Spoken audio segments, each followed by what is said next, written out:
I would say there are 5 steps when we talk of S&OP.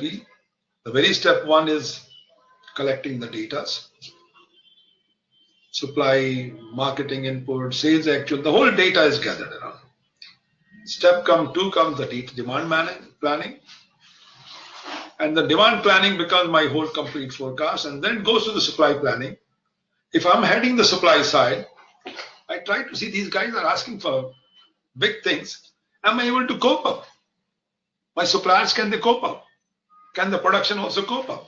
What are the constraints around? So I'll try to come up with the capacity and material constraints around.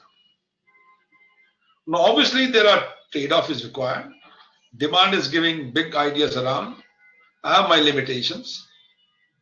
Then the pre-S&OP meeting, where all the heads of the department of supply, marketing, design, everybody sits together.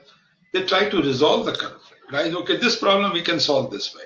We can give you more funds to buy more equipment around. We can give you more resources around. So that means the whole conflict resolutions, recommendations is prepared there. If you feel this is the final aggregate plans, and these are the limitations, these are the constraints, okay, this is the way.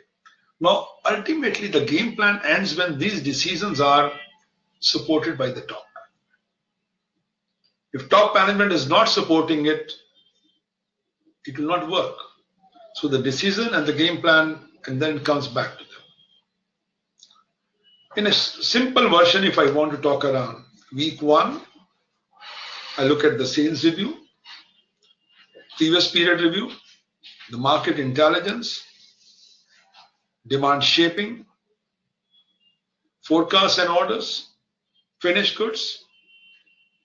And then I took the supply review. I look at the previous period review, availability of material. Do I have the material? Supplier capacity, if my suppliers can provide or not. Lead time. Now if you're coming around, this customer wants within 1 week, but if my supplier cannot do it, I can't. So you have to come with the constraints on capacity, the raw material, inventory plan, whatever. Now this information goes for issues for resolution. So they are also, sales is giving their own issues for resolution. Supply people are giving their own issues for resolution, but supply review is based on sales review.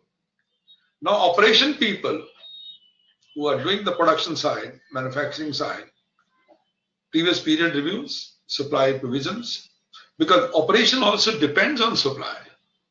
Some of the partially made components come from the supply side, and then they make a finished touch. Or they may be only assembling it. So work in progress, inventory plan, issues for resolution. So all of them are giving issues for resolutions. So you go to the pre-executive meeting and then finally go to the executive meeting.